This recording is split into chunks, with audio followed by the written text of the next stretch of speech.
Halo, assalamualaikum warahmatullahi wabarakatuh. Kembali lagi di channel Prima Crypto. Buat kalian yang baru datang di channel Prima Crypto, silahkan bantu subscribe channel Prima Crypto karena subscribe itu gratis dan nyalakan loncengnya agar kalian bisa mendapatkan notifikasi video terbaru dari saya setiap harinya. Oke, terima kasih buat kalian yang sudah subscribe. Semoga rezeki makin lancar dan selalu profit setiap hari. Di video kali ini kita akan mencoba membahas Shiba Inu. Bagaimana kabar kalian? Shiba Army semoga dalam keadaan sehat dan cuan everyday. Hari ini Shiba Inu sedikit mengalami kenaikan 2,41%. Di sini kita sudah membuka di market Maxi Global ya, salah satu exchange terbaik yang ada di dunia teman-teman ya. Buat teman-teman semua yang belum mempunyai akun Maxi Global silahkan join aja menggunakan link ada di deskripsi karena di situ ada kesempatan ya buat teman-teman semua yang baru register bisa mendapatkan 1000 US dollar ya teman-teman ya, dan silakan aja ya karena gratis ya. Oke, di sini untuk Shiba Inu mengalami kenaikan 2,43% di Maxi Global ya. Dan video ini hanya sekedar sharing berbagi ke teman-teman semua, semoga dapat bermanfaat ya. Di Coin Market Cap naik 0,1 ya di sini ya. Harga saat ini lumayan murah, masih murah sekali, Rp0,17 teman-teman. Sebelum kita bahas lebih lanjut mengenai Shiba, kita pantau dulu untuk kapitalisasi pasarnya mengalami penurunan lagi 0,84% dan harga BTC kembali di angka 352 juta rupiah lagi. Ethereum di angka 24 juta dan untuk BNB 4,2 ya teman-teman ya. Dan tidak ada yang spesial ya di sini karena Bitcoin masih dalam tahap sideways bearish ya. Kemudian ada yang menarik mengenai Dogecoin dan Shiba Inu ya di sini ada tambahan terbaru untuk kolam likuiditas di Binance ya. Jadi pertukaran kripto terbesar di dunia berdasarkan volume perdagangan Binance telah mengumumkan penambahan 4 kumpulan likuiditas baru ke platform swapnya, yang termasuk Dogecoin, Shiba Inu, Chainlink, dan Litecoin teman-teman. Dan juga implikasi dari peningkatan ini adalah akan meningkatkan jumlah lubang perdagangan yang tersedia bagi pengguna yang tertarik dengan kumpulan likuiditas ya.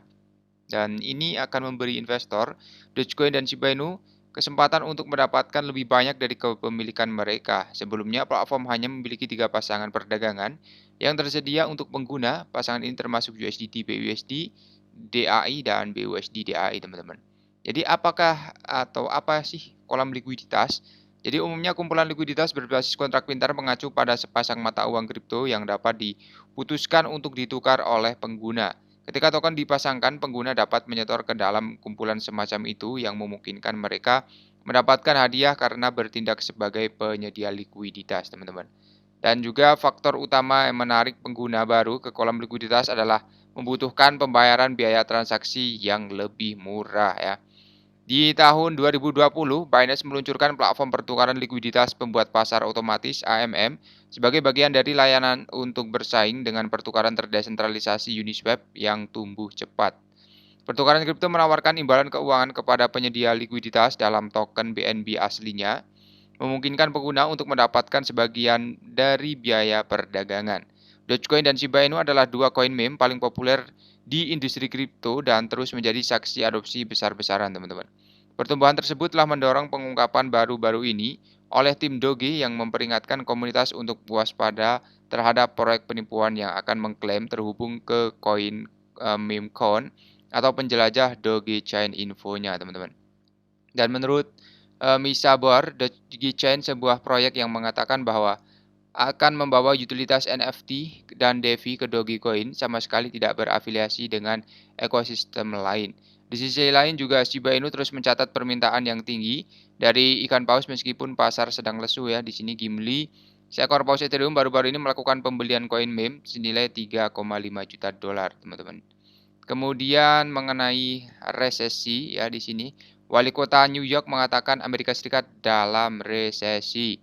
Wali Kota New York City Eric Adams telah membantah klaim Presiden Joe Biden bahwa Amerika Serikat baik-baik saja dengan mengatakan negara itu dalam resesi atau jalan tembok runtuh ya. Menurut Wali Kota Adam, keuangan negara berada dalam krisis yang tidak dapat dibayangkan. Jadi dalam kata-katanya, kita berada dalam krisis keuangan seperti yang tidak pernah ada dibayangkan. Wall Street runtuh, kita berada dalam resesi ya. Dan apakah resesi dalam Amerika Serikat atau di sini ada tanggapan dari Presiden Joe Biden tampaknya tidak setuju bahwa Amerika Serikat berada dalam resesi. Dalam beberapa komentar publik, dia bersikeras bahwa ekonomi bekerja dengan baik, teman-teman. Namun dari data Departemen Perdagangan menunjukkan bahwa PDB untuk kuartal kedua turun 0,9% pada kuartal pertama. Di sini pejabat tinggi Amerika Serikat juga seperti Menteri Keuangan Yellen mengatakan bahwa dia tidak percaya bahwa ekonomi berada dalam resesi. Sebaliknya, dia merasa bahwa kita berada dalam masa transisi di mana pertumbuhan melambat dan itu perlu dan tepat, teman-teman. Jadi, Wakil Presiden Kamala Harris juga mengatakan inflasi terlalu tinggi, ekonomi kita melambat.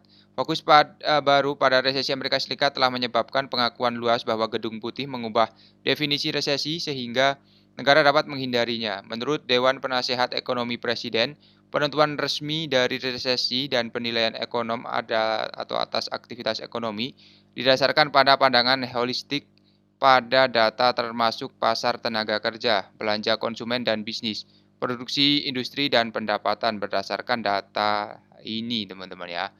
Kemudian tambahan mengenai regulator perbankan Amerika Serikat, bank harus mengulangi resiko yang terlampir pada kripto di sini.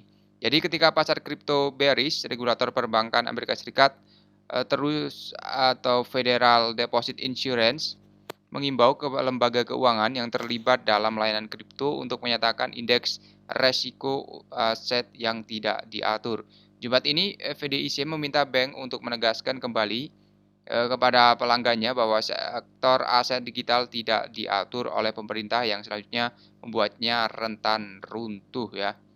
Juga representasi yang tidak akurat tentang asuransi simpanan oleh non-bank, termasuk perusahaan kripto dapat membingungkan pelanggan non-bank dan menyebabkan pelanggan tersebut secara keliru percaya bahwa mereka melindungi dari segala jenis kerugian. Jadi seiring dengan mengkritik sifat investasi kripto yang mudah berubah, otoritas Amerika Serikat juga menyoroti tingkat penipuan yang meningkat di bidang tersebut. Jadi ada scammer juga ya teman-teman ya. Dan data dari CoinDesk, Senator Brown menulis surat kepada dua kepala eksekutif perusahaan yang menyatakan bahwa penjahat dunia maya telah mencuri logo perusahaan nama dan informasi perusahaan kripto dan kemudian membuat aplikasi seluler palsu untuk mengetahui atau mengelabui investor yang tidak curiga dan membuat aplikasi bisnis ya yang sah ya dan bahwa ini telah mengakibatkan konsekuensi yang mengkhawatirkan terlalu banyak investor.